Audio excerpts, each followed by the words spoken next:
बिस्मिल्लाहिर्रहमानिर्रहीम अस्सलाम वालेकुम। Welcome back to my YouTube channel. Video देखने से पहले वीडियो को लाइक, सब्सक्राइब और शेयर कर दीजिए।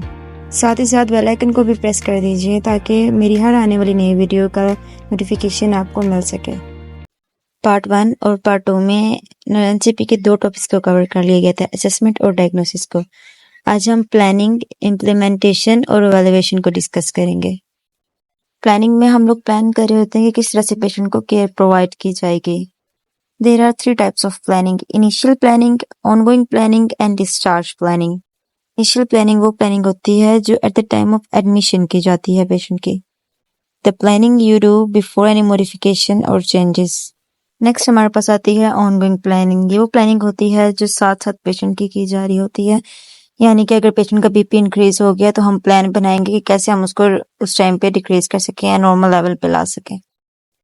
डिस्चार्ज प्लानिंग वो होती है जो कि पेशेंट के at the time of discharge की जाती है। जब पेशेंट डिस्चार्ज हो रहा होता है उस टाइम पे जो प्लानिंग की जाती है उसको डिस्चार्ज प्लानिंग कहा जाता है।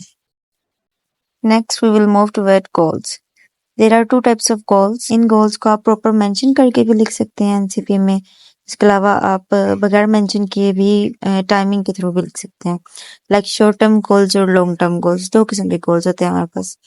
जो शॉर्ट टर्म गोल्स होते हैं वो शॉर्ट टाइम के लिए होते हैं, जैसे कि patient will recover from pain in 1 hour, या फिर आप ये भी कह सकते हैं कि पेशेंट का फीवर जो है वो 1 आवर के अंदर अंदर कम हो जाएगा।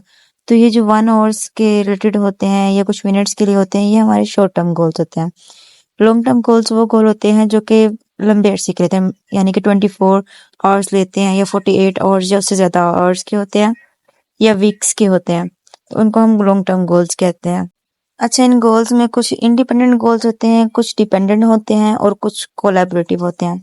जो इंडिपेंडेंट गोल्स होते हैं वो गोल्स होते हैं जो मैं खुद से कर सकती हूँ, यानी कि मुझे करते हुए किसी की हेल्प की नीड नहीं होगी, लाइक बीपी मॉनिटरिंग और टेम्परेचर मॉनिटरिंग। डिपेंडेंट गोल्स वो होते हैं जिनको परफॉर्म करते हुए मुझे अपनी हेल्थ टीम मेंबर्स की हेल्प लेनी होगी, जैसे कि आईवी लाइन पास करना, आईवी लाइन मेंटेन करते हुए मुझे असिस्टेंट की जरूरत पड़ेगी। डिपेंडेंट गोल है।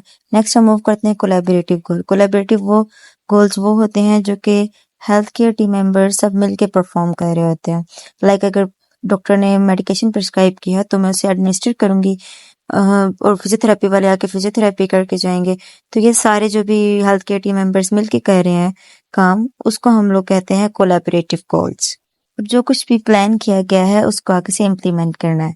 इम्प्लीमेंटेशन के लिए हमें कुछ स्किल्स की जरूरत होती है, जो कोग्निटिव स्किल है, इंटरपर्सनल स्किल है और टेक्निकल स्किल्स है। Cognitive skill is like skill of problem solving, decision making, thinking and reasoning.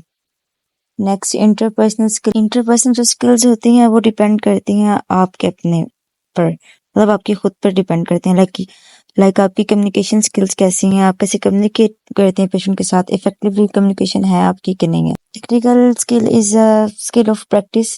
आप कह सकते हैं कि ये हैंड्स ऑन प्रैक्टिस से रिलेटेड है। ये इंश्योर करना है कि गोल्स जो हैं हमारे एक्यूरेटली इम्प्लीमेंट हो रहे हैं कि नहीं। इसके लिए हमने कुछ चीजों को माइंड में रखना होगा, जो कि हैं prioritize planned intentions, assess patient safety while implementing interventions, delegates intervention as appropriate, document performed interventions। ये डॉक्यूमेंटेशन वाला जो पॉइंट है वो सबसे इम्पोर्टेंट है।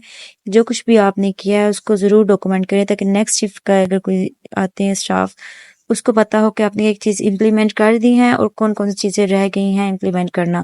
इस तरह से पेशेंट की हेल्थ कॉम्प्रोमाइज नहीं होती और पेशेंट एक अच्छी नर्सिंग केयर उसको मिल जाती है। नेक्स्ट जो पार्ट है वो है एवेल्युएशन। एवेल्युएशन में एवेल्युएट कर रहे होते हैं कि हमारा जो है नर्सिंग केयर प्लान जो हमने बनाया है वो पेशेंट को कितनी हेल्प प्रोवाइड कर रहा है। इसकी 3 टाइप्स हैं। एक ऑनगोइंग एवेल्युएशन होती है, एक इंटरमीडिएट होती है और एक टर्मिनल एवेल्युएशन होती है। जो ऑनगोइंग एवेल्युएशन होती है वो साथ साथ पेशेंट की चल रही होती है। ये जो एवेल्युएशन की टाइप्स हैं ये हमारे जो शॉर्ट टर्म और लॉन्ग टर्म हमने गोल्स बनाए हैं उस पर बहुत डिपेंड कर रही होती हैं। लाइक ऑनगोइंग जो एवेल्युएशन होती है वो विद इन आवर्स हम लोग कर रहे होते हैं। लाइक पेशेंट का बीपी अगर हमने का इंक्रीज हुआ है तो वो सेटल डाउन हुआ है कि नहीं, तो वो ऑनगोइंग एवेल्युएशन होगी। इंटरमीडिएट में हम लोग वक्त से देख रहे होते हैं कि पेशेंट की प्रोग्रेस कैसी जा रही है। और टर्मिनल एवेल्युएशन वो एवेल्युएशन होती है जिसमें देखा जाता है कि गोल्स मेट हो रहे हैं कि नहीं हो रहे एट द एंड। इसके अलावा एट द एंड हमने ये भी इंश्योर करना होता है कि पेशेंट जिस कंडीशन में हमारे साथ आया था वो कंडीशन उसकी वर्सन हो रही है या कि रिकवरी हो रही है। अगर रिकवरी हो रही है तो हम लोग फिर यही केयर प्लान प्रॉपर अपना एंड तक उसको उसके टाइम तक चलाते हैं। और अगर हमें लगता है कोई अच्छी खास रिकवरी नहीं हो रही तो हम दोबारा से प्लानिंग की जाती है और फिर सारे स्टेप्स रिपीट किए जाते हैं। आई होप आपको ये वीडियो पसंद आई होगी। अगर आप चाहते हैं कि आपकी बताई हुई किसी टॉपिक की वीडियो बनाई जाए तो नीचे कमेंट सेक्शन में कमेंट कर दें प्लीज़। मिलते हैं नेक्स्ट वीडियो में। अल्लाह हाफिज़।